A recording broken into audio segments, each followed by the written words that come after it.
The Daily Signal was one of 442 outlets targeted and had our press credentials revoked. Why? Biden decided to change it to protect his image and reputation. All of us are trying to get to the truth. And so journalism is becoming a lot more complicated. If we do mess up and get something wrong, we will fix it. Trust in media organizations plummet, in part because they haven't been honest with their audience about the agenda that they have. The world of speech and journalism has changed forever after the murder of Charlie Kirk. It is frightening to think that you need to resort to having a security team protect you. Do you say to yourself, I don't know if this is for me anymore? Rob, it's great to be here at what I call the Heritage Foundation, but also the Daily Signal, which you are the head honcho of.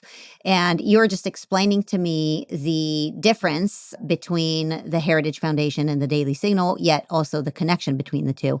And I think that if I don't know that much about the history, probably my viewers don't know either. And it's actually very interesting to hear why the Daily Signal had to separate from the Heritage Foundation. So give us a little bit of the history here. Sure. And I should start by saying the Heritage Foundation is a 52-year-old organization, and throughout that long tenure, it's had other media initiatives that it's launched, probably most famously in 1995, the creation of townhall.com, which 10 years later was sold to Salem Media.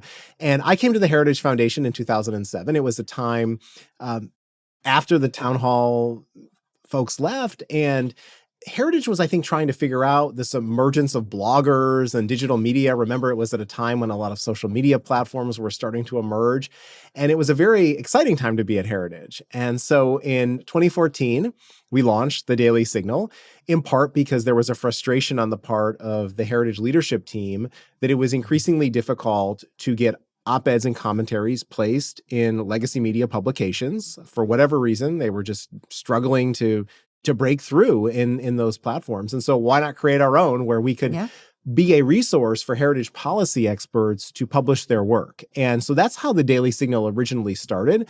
We had a very small team of reporters at the time, and it was great. We were trying to shake things up and disrupt the media monopoly in Washington, D.C., and I think having some success at doing that. And so fast forward to 2023, and you had a situation in the White House briefing room where Karine Jean-Pierre was the press secretary at the time. And on August 1st of that year, they decided to change the rules for who was allowed access to the White House press briefing room. And the Daily Signal was one of 442 outlets that was targeted and had our press credentials revoked. Why? Because they said you needed to have a congressional press credential in order to enter the White House. Now, that was never the case before. We had a reporter in the briefing room during the Obama years and during Trump's first term.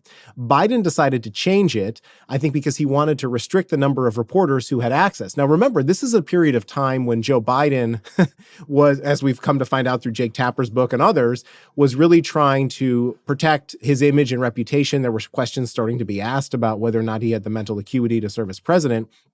So I don't think it was a coincidence that they were trying to crack down on the number of people who were asking questions at press briefings, and the Daily Signal was caught up in that. I don't think it was specifically us necessarily being targeted, because obviously there were over 440 outlets that were affected. What happened was that prompted me to re-examine our structure, and went to the Heritage leadership team, Heritage President Kevin Roberts, and I made the case that the Daily Signal could not function as a media outlet if we did not have access to the most important institutions in Washington, D.C., including Congress and the White House. And so that started this process of us becoming a legally independent and separate organization from Heritage, which is how we operate today. Well, I have to ask the obvious question. You did apply to try to get credentialing and the Biden administration wouldn't let you. That's right. We did appeal. We attempted to overcome this restriction that they put in place. So the credentialing for journalists in Washington is handled differently depending on the institution that you might necessarily be applying for. So let's take the three branches of government. The White House was always handled through the Secret Service. And so the Secret Service would evaluate your desire to attend the briefing room, and that's how our reporter was able to go there during the Obama years and the first Trump years and the beginning of the Biden years. Congress is controlled by a group of other journalists. So there's different galleries, is what they call them in Congress. There's a radio TV gallery, there's a periodical press gallery, a daily press gallery, and a photography gallery. And other journalists elect themselves to leadership positions, and they basically determine whether or not other media outlets are allowed to enter. Because of our affiliation with Heritage and the fact that Heritage wasn't primarily in the news gathering business, they always put a restriction and said that the Daily Signal wasn't eligible. Now, we were hardly alone. There were other conservative outlets that have had fights with the gallery as well, Breitbart being one of them, the most notable, where it was, I believe, in the first Trump administration, where I think they eventually were able to get press credentials, but there was quite a fight that took place. And the Supreme Court has very limited, I think maybe 24 reporters who actually are credentialed because of the limited seating that might be available. And I think that, Marissa, the reason we're talking about this is the media landscape is vastly different today in 2025 than it was decades ago when a lot of these institutions formed these groups and the credentialing rules. And so you might have somebody who runs a Substack or a YouTube channel who has a much greater audience than a traditional news gathering organization, yet they haven't figured out yet how to provide them with the access that I think that they probably need to cover some of these institutions that make important decisions about the American people. I'll tell you, this is something that I didn't even realize, because if you're a pedestrian like me, and you mostly hear that it is only the Trump administration who is rocking the boat and is changing credentialing, and there are attorneys who used to receive certain privileges to be able to go in and out of the White House, and it's all Trump's fault, and it's only Trump who's making any changes. And previously, there were no changes that were ever made by any executive orders and leaders. And here you are telling me that, there was restrictive press during the Biden administration, which totally makes sense because they didn't want anybody to see what condition he was in. That's right. Well, and you did have people like James Rosen at Newsmax who were asking questions that they probably didn't like, and this has since come out in the subsequent years as now people have re-examined what was going on during that period of time. But I think that, yes, I have said that whole scenario of the press restrictions in 2023 was one of the most undercovered story by the people who are the so-called champions of the free press. You would think that they would have rushed to our defense and said, no, the Daily Signal should have a seat there. But we didn't really have many allies that were coming to our defense at that period of time. It's been quite the contrast now with the Trump White House, because what they've done is they've created this new media seat where you've had people who don't come from traditional journalism organizations or come from different backgrounds entirely who are now given an opportunity to ask a question at the start of the press briefing. I think it's a great thing. It's been tried in other formats before. Sean Spicer famously did this, where he had a Skype seat where people could call in to the White House press briefing room if they weren't physically located in Washington, D.C. But I'm a strong advocate for more transparency and access for individuals. And I give Caroline Leavitt and President Trump a lot of credit for trying something new and seeing how it works. I think one of the things that is really changing with the media landscape is also who is sponsoring the media, right? Yes. And so one of the major concerns that most of us have is that there are foreign governments that are pouring money into large entities and then manipulating and controlling what news Americans get to hear. And you're seeing that not just with foreign governments, but we've heard about lobbyists and pharmaceuticals, et cetera. And so by allowing podcasters and smaller groups to actually go and listen, and you have more people, you're essentially spreading out the risk that lies are going to be spread and that information will be controlled. I'm curious, for you at the Daily Signal, how has that impacted you? Where does your funding come from?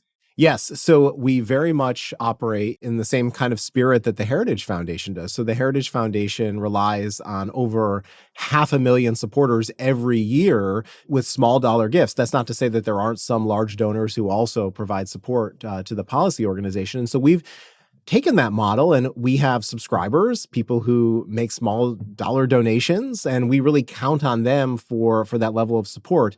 At the same time, we do have advertising. Anybody who goes to the website or watches one of our videos will notice that there's advertising, because I think you have to have multiple sources of revenue coming in today's world. But we are organized primarily as a nonprofit news organization. And I think that that's one of the distinctions that might set us apart from some others who are reliant on ad revenue. And we've seen how there are some outside forces, third-party forces, who've tried to pull some levers to affect those news organizations that they may disagree with by limiting the number of or the types of advertisers who may want to do business with them. And so we want to isolate ourselves from that. At the same time, I think that you raise a broader point that there are a number of people who may be on Substack, or they may rely on Patreon, or any number of sources for revenue. And I think that's important, because you do want to have diverse revenue streams, so you're not so dependent on any one source that could jeopardize your ability to do your job as a journalist. Well, at the same time, what we've seen in many of these legacy media organizations is a dependence on big pharma or corporate advertising in a way that might be a little bit unhealthy. Or sometimes this is where things get tricky. You see a sponsor of some of these political newsletters, and you're saying, well, what kind of influence do they have over the content of that? And they'll say no influence at all. And we're all asking that question. You have to question whether or not, if you're that much money is on the line, are you going to do that kind of critical reporting or ask the tough questions of those entities that might be sponsoring your newsletter or show? And so it's an interesting world that we live in, because it's become more challenging, obviously, to figure out the revenue model in today's media landscape, but one that I think we will ultimately be able to solve. And I think that model is to go directly to the American people and ask them for their support. Have you been in situations where you had to make an incredibly challenging editorial decision? Daily. I'd imagine it could be, NewsGuard and then possibly deplatforming you.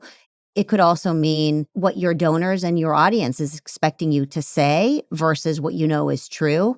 And how do you know what you're reporting, given that you have sometimes very limited time to make those decisions? How do you know that what you're reporting is in fact true? That it's a tough call, and I don't joke when I say it happens daily. In fact, I think that we live in an increasingly challenging environment in that respect, because we are much more traditional, probably, in terms of the multiple source rule that we have, whereas we live in a social media world where people, when they hear something, or maybe they don't even hear something, but they're just eager for that attention. Right, just to be the first. Yeah, just to be the first, right? Or the most sensationalist and radical thing they could say to get that attention. That's right. And so we have to resist some of that temptation. Yes, exactly. We don't do that. And I think the same is true so if you take a step back and you look at what the Daily Signal's differentiation is from other media news organizations. I mean, I think first and foremost, the access that we have to the Heritage Foundation, the policy expertise, not only to provide commentary and analysis for us, but also to serve as sources, because sometimes they worked in government and they'll have access to information or individuals that will help us in our reporting. I think secondly, investigative reporting. I mean, you had Tyler O'Neill, my colleague, on your show. I mean, Tyler is an expertise in how individuals have infiltrated the government with a certain agenda. He's also reported deeply on the Southern Poverty Law Center and some of the things that they've done, including, attacks on PragerU. And so there are those aspects that are often sometimes creating tough editorial decisions, particularly when it comes to investigative reporting. I mean, you're revealing new information that hasn't been publicly revealed before. And sometimes you have to make tough decisions. And so you go through a review process, an editorial review process. And then I'd say the last element of that is in covering Congress and the White House and the Supreme Court and all those institutions right here in Washington, D.C. And sometimes, even as a conservative news organization, you're reporting about other conservatives, and they may get upset with you because you're reporting things that might not necessarily align with their agenda. And so those create tough editorial decisions, because you'll get a call from somebody and you'll say, hey, it would be better if you held off reporting that. And the tough decisions that I'm often having to make are telling that person on the other end of the phone, look, we're first and foremost a journalism organization, an entity. And yes, we are conservative, but that doesn't necessarily mean that we're going to censor ourselves because it's for your benefit. And so those are some of the tough ones that I would say happen daily. But you raised some even bigger ones. And I think that is in the tech space. Now, it does seem that things are trending in the right direction, but it wasn't too long ago where YouTube was censoring videos that we created because of content that they deemed as hate speech. I'd say particularly on issues related to transgender individuals that they deemed inappropriate for our channel or their platform. And then you raised the big one, which is NewsGuard. We used to have, believe it or not, the Daily Signal, a perfect score from NewsGuard. And for whatever reason, post-COVID, we saw that score plummet. And I think it was a combination of things. It was our coverage of the 2020 election and reporting on some of the issues that President Trump raised regarding some of the skepticism that he had about various voting patterns and habits that took place.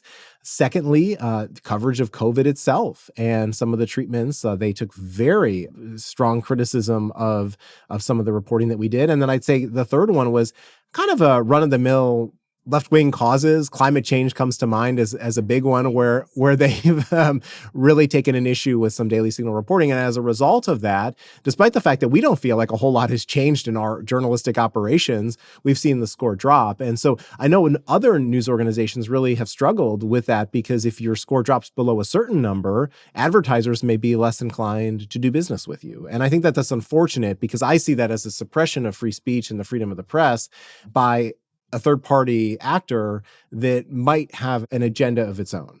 You know, what I do appreciate hearing is that in order to have discernment on your side, what to share with the public and how to share it and really what to cover, you have experts that we can trust, because there are a lot of experts we cannot trust, but you have experts that you lean on. And there are a group of people who are making decisions as opposed to people who are trying to just chase media and clicks and shares. And you never know what kind of discernment is really placed in some of those podcasts where for you, I mean, what does a day look like?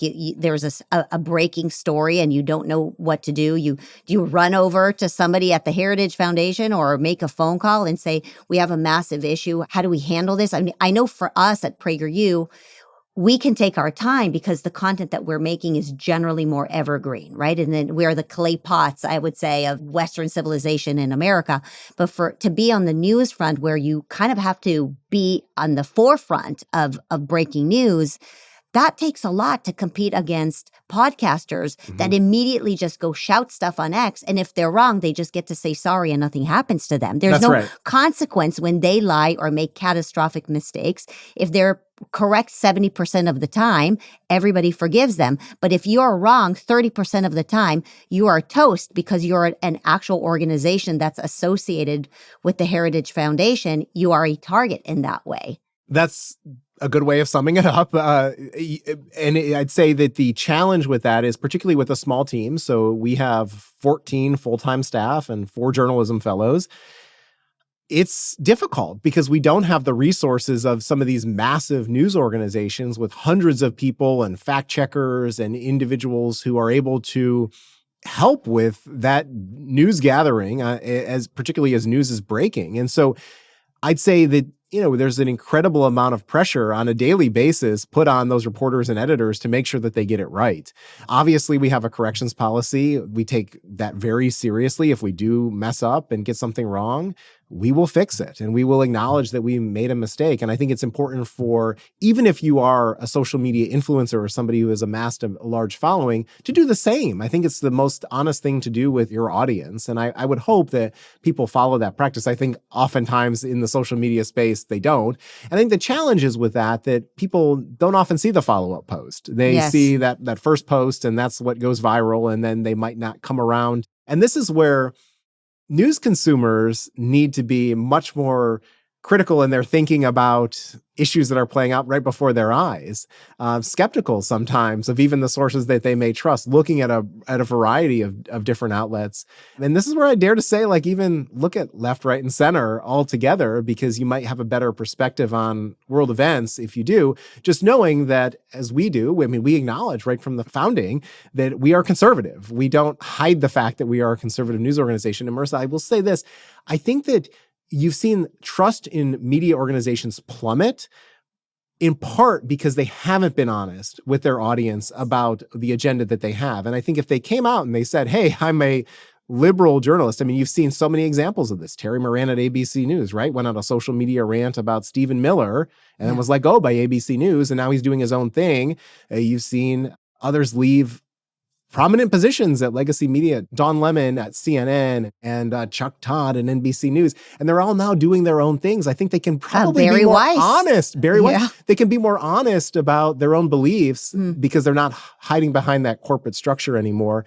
And I think that that's probably a good thing at the end of the day for the American people to know what it is that they ultimately care about and their passions. And then the American people can decide if that's the Substack that they want to subscribe to. Yeah. I mean, I think there are big changes ahead of us as Americans, consumers of the news who want to know what's going on. And I think that we, as you mentioned, most of us cannot trust legacy media as it has proven that it has lied to us and taken money from all kinds of nefarious agendas.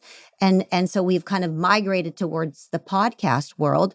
And that is not a perfect world either, because, like, you know, they don't necessarily have to be held accountable, right? And maybe one would say they're held accountable because the audience would leave them if they found out that they were lying. But it is a little difficult to hold podcasters accountable as well, right? And they have the reasoning or the excuse to say, well, I don't have a team of researchers, and so sorry, I was wrong.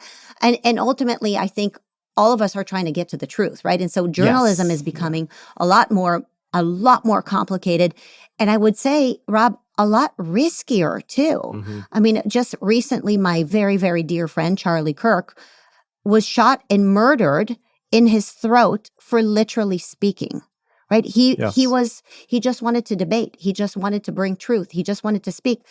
I mean, maybe in some ways Americans got used to the concept that a president's life might be at risk because we've studied about it our entire lives.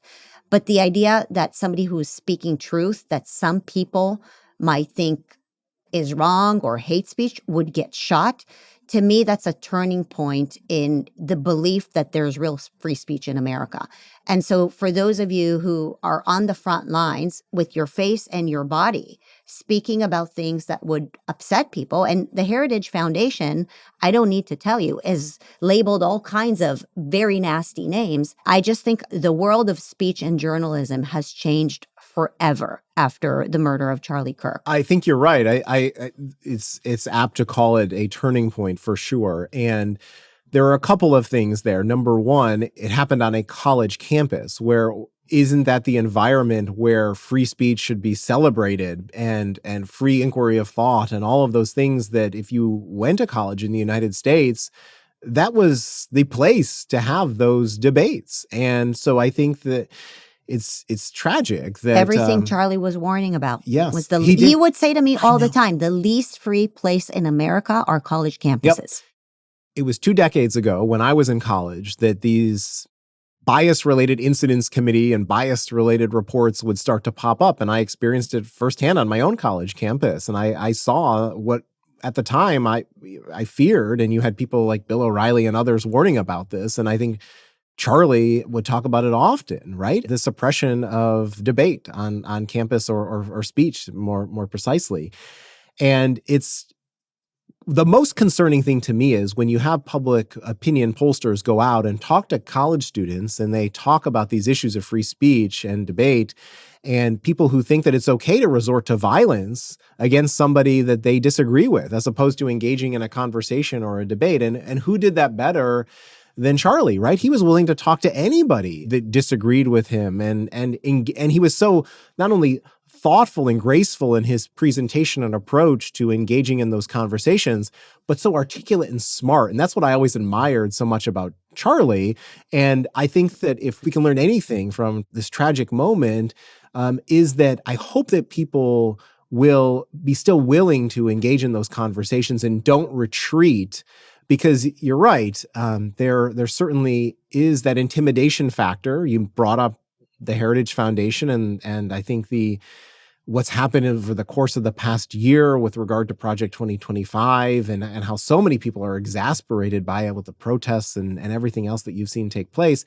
This is something that Heritage has done since 1981 with President Reagan in terms of putting together a playbook and policy ideas and personnel recommendations. And don't think that those on the left who try to silence you are going to affect, how we do our business. Yes, we may have to beef up our own security and take precautionary measures to protect ourselves, but that's not going to silence conservatives from trying to achieve the truth, which you talked about, but also a better life for the American people, which is ultimately why I got in this business, which is why I think so many people have gravitated toward conservatism, including Charlie, because they ultimately want to see people in this country flourish.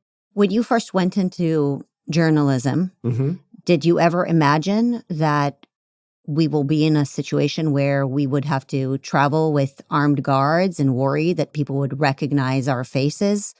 Not really, no. I did go to journalism school on a very liberal college campus. My first experience in intro to journalism class was from a professor who came from a far left view and was talking about advocacy journalism, which I'm not necessarily opposed to, but when young, impressionable minds are indoctrinated with that belief, and you have an entire generation or multiple generations coming out of journalism school with that mindset, then I do think that we end up in a situation where we are today, where it is difficult for a conservative to go into a liberal newsroom and have a successful career.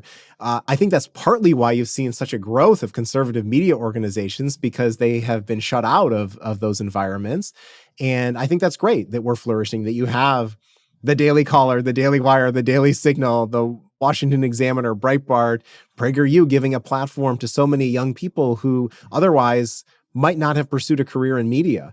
At the same time, it is frightening to think that you need to resort to having a security team protect you just because you want to share conservative values and beliefs, which, by the way, I would say broadly in the country, if you just look at the votes for President Trump in the 2024 election, there are many Americans, a majority of them, who agree with those sentiments. Yeah. And even if you don't necessarily like the particular candidate who might be on the ballot, I still think that we are fundamentally a conservative country. What's happened is there are these elite bubbles in New York, Washington, LA that control a lot of the media, culture, academia, Hollywood, and they have a certain mindset that they want to project on the American people. But ultimately, I do think that there's a resistance to that. And I think that you're a testament to that, and your organization and the work that you do. There's an audience that's wants to consume this content. They'll find a way around those power centers to get the content if they need to. And that's why it's so important, going back to the earlier question you asked about technology, to make sure that the content is actually accessible and available. Yeah. And so if being restricted in other ways and by other players, that creates a challenge for all of us who are creating that content. There's a text chain that is going around with some of our friends who are in media, in conservative media. And what we're saying to each other is that we need to spread the risk. We need more people to be added, right? We don't want, even though one would think that maybe there's competition, there is actually no competition. We're all in this together. Yes. The competition are the people who are trying to take America and the West down. And so we're all saying we need more people. We need more people to speak up. We need more people to step in.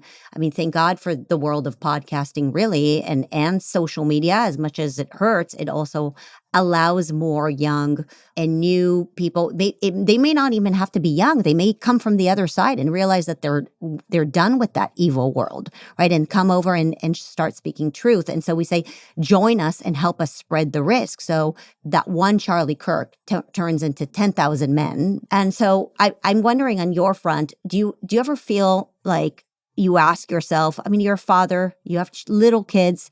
Do you ask yourself, why me? Why am I in this? Do I even want to do this? Maybe I just want to take whatever money I have and move to Bora Bora and be a farmer or something. I don't know what they do. But does that ever cross your mind? Or do incidents like the threats that you receive at Heritage or Daily Signal or what has happened to Charlie Kirk and others, the other folks that have been intimidated through Antifa, do you say to yourself, I don't know if this is for me anymore? Yeah, including some of our own Daily Signal colleagues. One who was attacked by Antifa when covering a protest, and so no, it hits home very close to those of us here.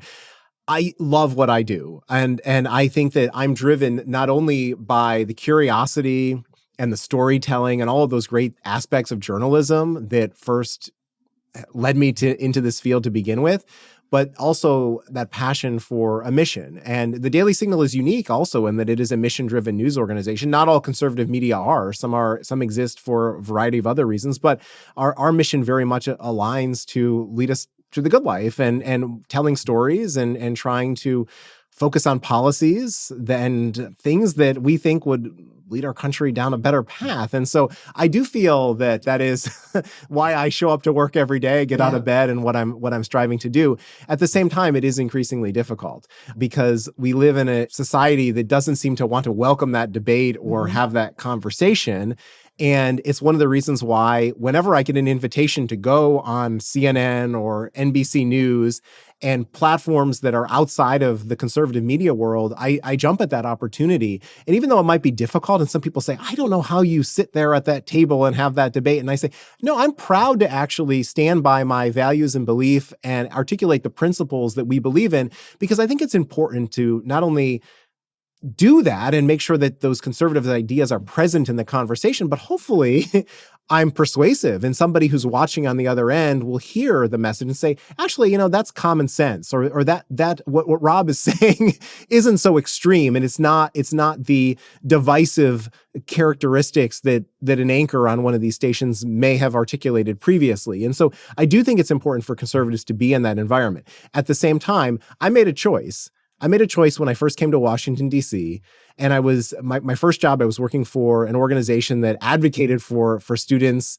in college and high school that were encountering censorship and freedom of the press issues. And after I did that fellowship, I was applying for jobs at places like the Washington Post. And it was during that experience of looking at what opportunities existed, again, over 2 decades ago, that I decided to enter conservative media. And I knew by doing that, Marissa, at the time, that I would never get a job at a legacy media organization like the New York Times or Washington Post, because I was branding myself. I was choosing to brand myself as a conservative. And it was one of the best decisions that I ever made. And so I spent about 5 years as a reporter covering Congress and working for 2 great media organizations before coming to the Heritage Foundation in 2007, and then later founding the Daily Signal. And what we're trying to do today is, through our journalism fellowship program and other things that we do, is to give that next generation an opportunity. They could choose to go in to some legacy media organizations and maybe be that common sense voice in the newsroom. And I hope that they do. And then there will be others that choose the path that you talked about, whether it be podcasting or maybe building your own media empire or whatever it is that they decide to do. But we do need more of them. And it's so critically important. And by the way, I think we need more of them in all facets. We need people who are really creative when it comes to producing documentary videos and short films and telling a story that way. We need people who are interested in doing investigative reporting and the deep dives and all of that political journalism that we strive to do here at the Daily Signal. And then we also need people who are like Charlie Kirk and just beautifully articulate in having these debates and conversations and going on news programs and being able to mix it up with Governor Gavin Newsom or the next person, right? And whatever suits you, I would say if you're watching this and you're interested in journalism or media, pursue that career, because they're going to college, though, would you recommend going to journalism college? That's a tough one. How would you recommend if somebody is listening and they want to enlist? Because, truly, Rob, I believe... Enlist is a good word, yeah. I believe it's enlisting, because it is very unlikely that America will ever be taken down through outside bullets and tanks. If something happens to America, it's from within. It's through education, it's through limiting free speech, and it's through journalism and fake news media, everything we've been talking about, right? And so if you want to help our country, you want to help save our country, It's about teaching what our country is about. It's the attack from within. And so when you enlist, really in the way that Charlie Kirk enlisted, Charlie and I used to talk about PragerU being the Air Force and Turning Point, the boots on the ground. And I think it's true because we recognized that it's bad ideas that will take America down, not necessarily a tank at, our border. And so, but let's say somebody wants to enlist. The problem is, do they go to journalism school at Cornell? There are some great aspects about journalism school, and there are some great journalism schools. And I'm glad to see that some more conservative or Christian colleges are investing in journalism schools. I think of the Hillsdale Journalism Program as being one of the premier organizations led by John Miller. It's fantastic. And I think that if you go and you are able to understand some of the foundational principles about the First Amendment and some of the practices in journalism, if you can acquire those skills, that is just tremendous. At the same time, there's that balance. If you go to journalism school like I did, and you spend a lot of time in the practice of journalism, you might not get that experience in the more classical education that you would receive in a humanities and sciences program, and right? Journalism is changing Yes, it is rapidly, changing. right? Yes. By the time you graduate, the whole terrain is different. It definitely is, yes. And certainly that was my experience in college. I mean, it was changing then, and it's even changing at a faster pace today. And so this is the tension that you have, because you and I were talking about it earlier. I do think that if you go to journalism school, you will learn to do some of those things, like here's how to fact check and contact local law enforcement and do some of those things to make sure that you get the facts right, which is critically important for people who amass a huge following on social media in particular. Huge responsibility. Yes, it is a responsibility. Where at the same time, the trade-off is that if you spend all your time learning the practical aspects of doing journalism, that you might not understand some of the more core and fundamental things about our country, what makes our country great, and some of those big ideas that I think you would get through a more classical education.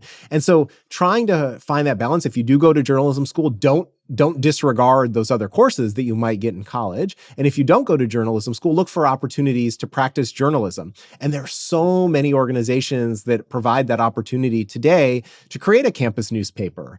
And it might not be the sanctioned campus newspaper, but you might be able to do journalism in a different aspect on your college campus. And even if you don't choose to do that, you today can practice journalism on your own through social media or through podcasting or through some other means. And so I think that's one of the aspects. And the final point I'd make on it is, if you decide, or if you're already a college graduate and you have a desire to move into journalism, there are so many great programs that exist today, whether it be the National Journalism Center, or the Fund for American Studies, or the Intercollegiate Studies Institute, or programs like our Journalism Fellowship, or the Daily Caller News Foundation has a great journalism fellowship program. And so I think that those are things that exist today that may not have existed a couple of decades ago when I was coming into the field, that I certainly appreciate. And I've seen students come through those programs much better off because of the training that they received. And I think that that's really phenomenal. I think we're in a better position today as conservatives because we have those training programs than we maybe were in the past. Rob, you mentioned the Washington Post, which has given the Heritage Foundation a lot of free press. But I know that you go on many other, I would say, left-wing platforms. And I'd imagine that they have asked you many, many questions about Project 2025.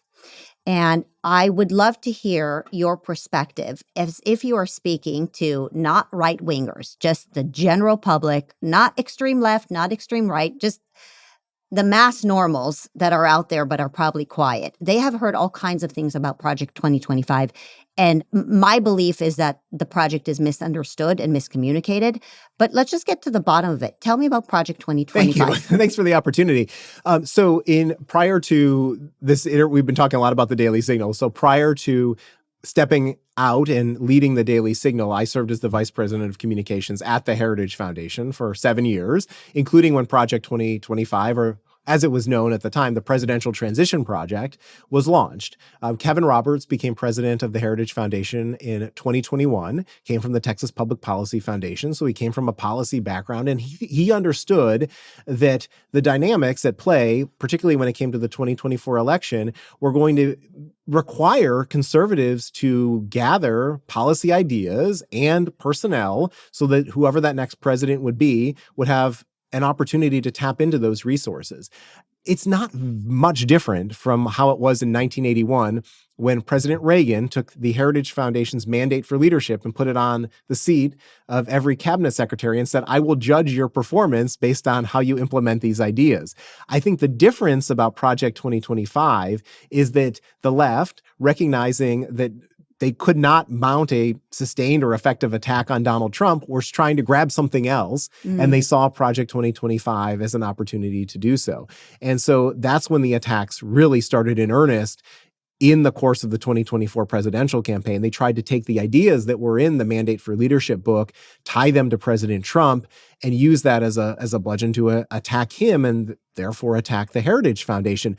But honestly, Project 2025 was a collection of 110 conservative groups that had convened, brought together their policy expertise, put ideas into a book, put people into a database that whoever that was, whether it was going to be Kamala Harris or Donald Trump, could tap into. It was really nonpartisan in that respect. If Kamala Harris wanted to embrace some of the ideas in the book, we would have welcomed it at the time. Obviously, they were conservative ideas, so it was more likely that a Republican candidate would probably seize on them. And I think what you've seen is many of those people who contributed to the project have taken jobs within the president's administration. They've been successful at what they've been implementing. And I think going forward, you're going to see organizations like Heritage not shy away from putting together policy proposals in the future. That's why they exist. Well, I appreciate that there's transparency and honesty because people can actually see what's potentially on the agenda. That's true. But Rob, what I want you to do is I want you to imagine that right now, as people are watching, they're writing all kinds of comments because they are.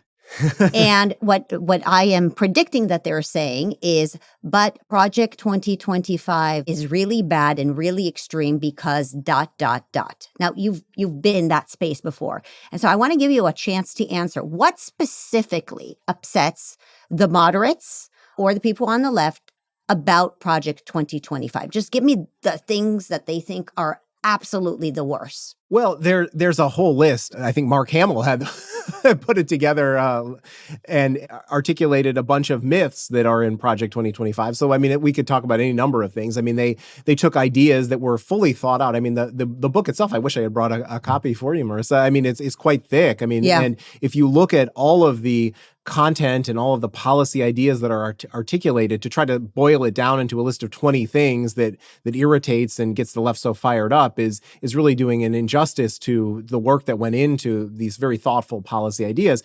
But I'd say they happen on a number of different levels. There are social issues that they are upset about. I mean, certainly on the issue of gender or life, those animate certain portions of the left. They certainly don't like some of the proposals that were in there with regard to immigration and border security. And what I'd say is, if you actually take a look at these ideas, they're not radical in any respect, at least in my perspective as a conservative. Let's go into border security, because I think this is an issue that Americans are very passionate about. I think it's and deportations. Exactly. Yes. It brought them out to vote for Donald Trump. It was one of the key issues. So what did Project 2025 say about immigration specifically that labels the Heritage Foundation as so extreme? Yeah. Specifically on the issue of immigration and border security, there were a number of proposals. There was a whole chapter on that particular topic. I would say on border security, obviously making sure that you had a system in place, not only with the policies at the federal level that would allow the administration to deport those individuals who entered the country illegally, but also putting in place the security measures that we've seen Tom Homan and others talk about on almost a daily basis.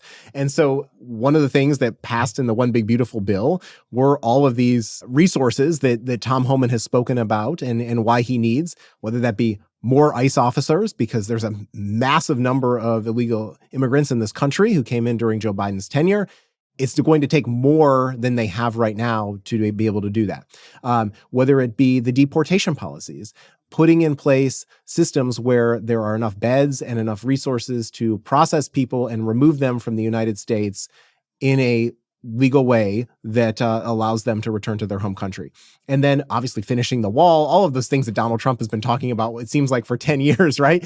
Those things are, I don't think that should have come as a surprise to anyone that you see now playing out in this country. And yet it seems that you have big city mayors or Democrat governors who are reacting in ways that they're shocked that they would perhaps send ICE to Los Angeles or Chicago or other big cities to do these immigration raids and enforcement. And those are some of the ideas that I think are consistent with the ideas that were articulated in the Mandate for Leadership and Project 2025 that have probably sparked so much protest among the left. But oftentimes it's interesting when you have a protest and you actually talk to them.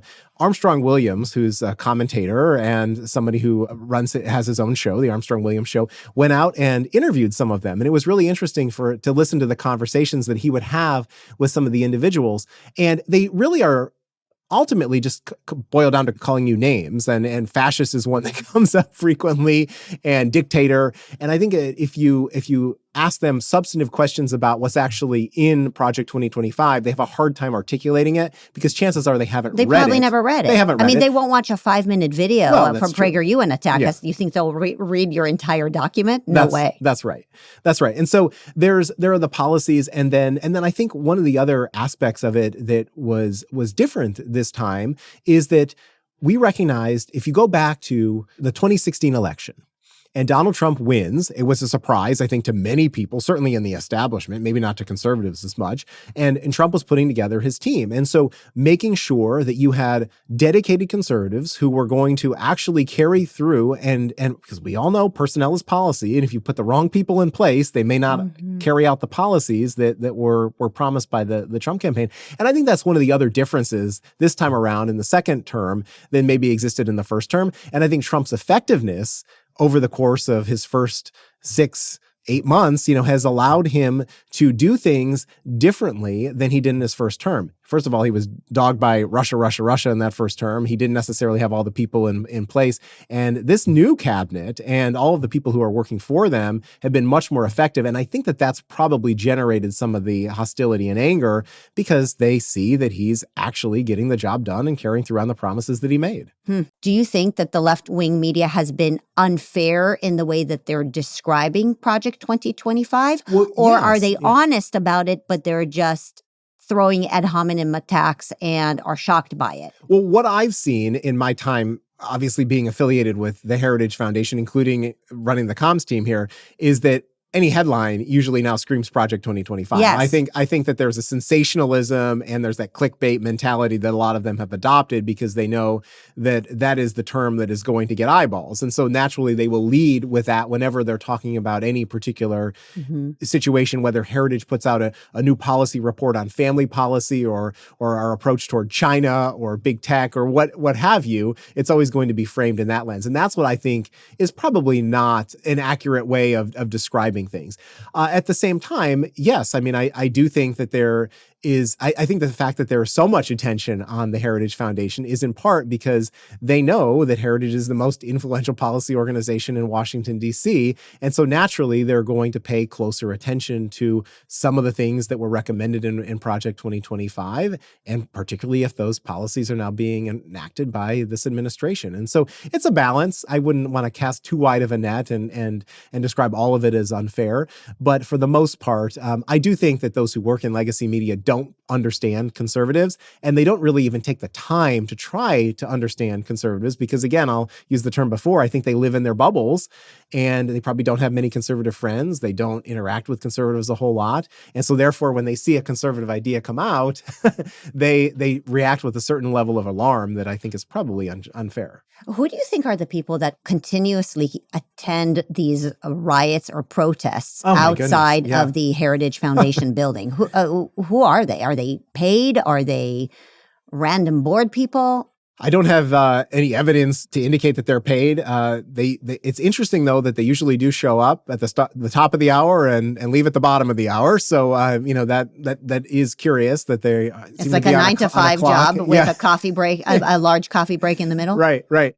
And there's an encampment at Union Station, which is not far from the Heritage Foundation, and they tend to congregate there for various protests. And by the way, it's not just Heritage. They were protesting outside of the Hall of States, which is where NBC News and Fox News bureaus are located. And so they go around to various locations on Capitol Hill or throughout the Washington, D.C. area. Obviously, Lafayette Park and Lafayette Square across from the White House is a big destination for them as well. And again, there could be a combination of people who are committed left-wing activists who are deeply angry about the direction that they see the country going, or they could be other individuals who may be making some money off of an opportunity to show up outside of these locations. But I will say, as so many people have said in the past, I mean, you're not going to be catching that flack if you're not over the target. And so I think that that's probably why some of these entities have faced increasing protests, including the president and vice president themselves, wherever it seems they go, including dining out in Washington, D.C. and being, having protesters encounter you right at the restaurant. Yeah. It's kind of sad that you can't even venture out into the city and not experience that. So here's another hard question. And honestly, I contemplate this question all the time. What do you think the media landscape is going to look like in 10 years from now, given everything that we're going through, AI coming into the picture, podcasting, legacy media, distrust, what happened to Charlie Kirk, the riots, the fear-mongering, NewsGuard, everything that we're going through. If you could just imagine what 10 years from now looks like, what do you think that looks like? Wow, I wish I had all of the answers, because I would definitely set me and the Daily Signal on a course to figuring out where the audience is going to gravitate toward and how to best reach that audience. I would say, I think a few things. I mean, you mentioned AI. There's no question that AI is already having a profound impact on the media world. And it's going to probably create a situation where, I'll just give you an example from sports journalism. There's an app called Game Changer, primarily for baseball, right? And it uses the box score to write a story for you. Now, will we see that for professional sports, NFL games, NBA, Major League Baseball? I don't know. I mean, does that replace the reporter who tells the story of the game? Because AI can look at the statistics and come up with a story that is much faster and maybe even superior and than what a human. You can even tell it to write in your voice, right? It would learn your voice, and so it could sound like that. Do you have that for congressional votes, where it can look at the roll call vote and tell you what happened? I don't know, but I'm just saying, like, those are scenarios that I think we who are in the journalism business probably need to start contemplating and grappling with. At the same time, I think it can have some probably really good uses, maybe when it comes to editing or even fact checking and simplifying some of the processes there. In terms of the actual democratization or fracturing of media, I do think that legacy media organizations, which have for far too long, in my opinion, set the narrative and agenda for what is being discussed in Washington, D.C. and these power centers in our country, will lose more influence. I think you're going to see an increasing rise of podcasters. You saw that certainly during the 2024 election. Donald Trump going directly to podcasters, having long-form conversations like we're having now, where the American people were able to see him, not through sound bites and clips that were cut. And we continue to see some of these legacy organizations do that to this day, where they distort the context of what somebody may be talking about. You're going to see more of that. I think politicians gravitating less toward those traditional outlets and going more directly. And then I think finally, the distribution is going to change entirely, how people consume their news.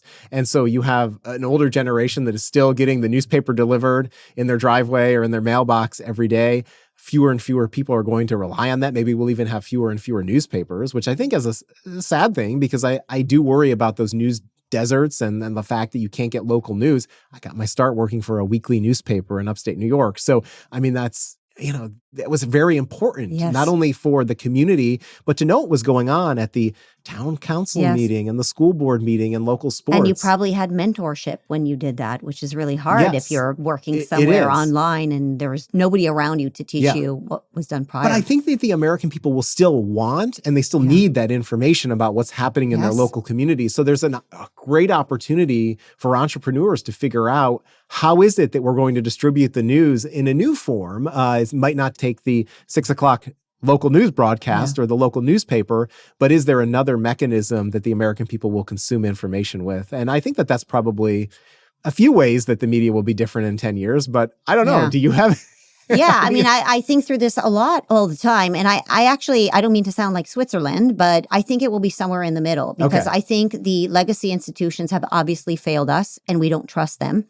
But I also think that anybody who just becomes a podcaster and is able to say sensationalist, radical, emotionally evoking things might get a lot of clicks in the beginning, but people eventually may not trust those people, right? They'll say, oh, this is entertaining or it's causing my heart to race a little bit. And so I'm going to continue watching it. But will they count that as reliable? You know, I know that I don't, right? And so I rather lean on somebody like you here at the Daily Signal, because I know you have a team of multiple people who have multiple reputations at stake. And so I think that, again, with the advent of AI, our disappointment with legacy institutions, and you know, we've been very impressed with many of the podcasters. With that said, we've also been disappointed with many of the podcasters. Yeah. And so, you know, it's kind of going back and forth a little bit as we're going to have to learn who to trust and how to adapt to all these new technologies.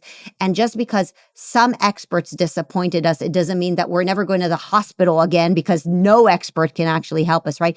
We're just going to have to find a way to live in the normal space and not those extremes, which we're kind of living on the fringes of extremes right now because of the extreme reaction that we have to the extreme treatment that we've received by, frankly, the government. Yes. And I think you raised something there that is that I don't have the answer to, and it's going to be very interesting to watch, is traditionally, it's been large brands, news brands, and you and I both work for organizations that have, you know, brands, right? PragerU and the Daily Signal. But individual personalities are increasingly going to compete with those brands. And that's where I think we talked about it earlier. Individual news consumers are going to have to discern who do they trust? Do they trust the Joe Rogan of the world, who, you know, is obviously able to have a huge following and get great guests? Or do they trust a more traditional news organization that might have a clear set of journalistic standards? And it'll probably be a combination of the two. I don't know that anyone will rely on any one source. I do sometimes talk to donors of the Daily Signal, and they'll say, "You're my only source of news." I worry. I say, "Well, we don't. That shouldn't be the case. We're not covering the entire world, and so Right. please make sure that you're looking for other sources of news as well." And that is one of the things that hopefully, as more adept individuals and figure out different sources and ways to. Because we have to remember there are other things happening in the world than politics and news, right? I mean, they're trying to live a life and work a job and raise a family. How do you have time for all of it? Right. And so maybe that's another thing that we can figure out in the next 10 years is to deliver the news and to a time-constrained audience that they find more valuable. And helpful. On the one hand, you need to listen to the entire podcast in order to really discern whether you can trust that person. On the other hand, you know, people don't have that time. And so I think there's a lot of confusion. Ultimately, I would say two pieces of advice is if you're listening to anybody, whether it's an organization or a podcaster, I would say, what do they have to lose? What is the consequence if they actually spread a lie, right? Can they be sued? Can they actually lose a reputation? Is there a consequence? Have they spread lies before and there was no consequence to them, and so therefore they could spread lies again? And the other thing I would say is, you know, how do you hold them accountable, right?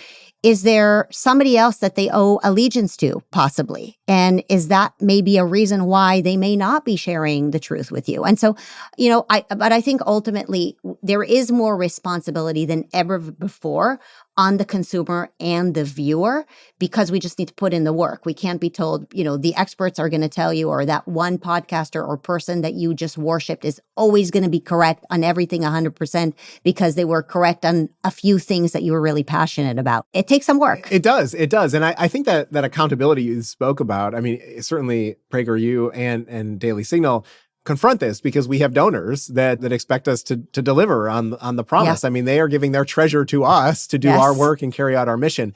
And I suppose that on a certain level, if you run a Substack newsletter, you have supporters who are making a financial commitment to you, and you will ultimately hold them accountable whether you renew your support for them or not. But that is probably one of the best ways that the American people can make that judgment call about who is telling the truth, because that's ultimately, I think, what we're all after. And it's so important to have the mechanisms in place to be able to do that. Yeah. Well, I know that both you and I share a passion for leaving this country definitely not any worse off than how we found it.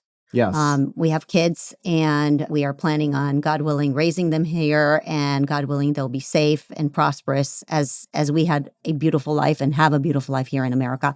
And so I want to give you an opportunity. We call PragerU the clay pots of Western civilization and America. So I want to give you an opportunity to leave a message in our time capsule that maybe your great-great-great-grandchildren, God willing, will be able to listen to their great-great-great-grandpa in 250 years from now. What would you like to say to your kids?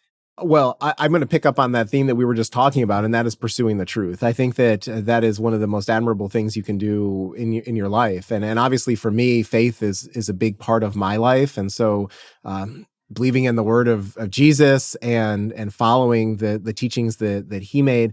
But on a more practical level, Marissa, I would say, give your best at whatever you do and treat people well. That's what I ultimately try to do. I think that as conservatives, we've talked a lot over the course of this conversation about the position that we're often put in.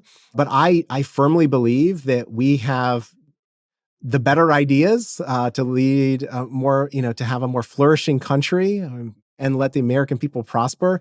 And if we're given the ability to articulate those and persuade the fellow citizens of what opportunities exist, I think that 250 years from now, as we're approaching the 500th anniversary of the Declaration of Independence, we'll be a much better place. God willing. Well, Rob, it was a pleasure getting to know you better and chatting with you, and thanks for coming on. Well, thank you, Marissa. This was a pleasure to join you. I appreciate the opportunity.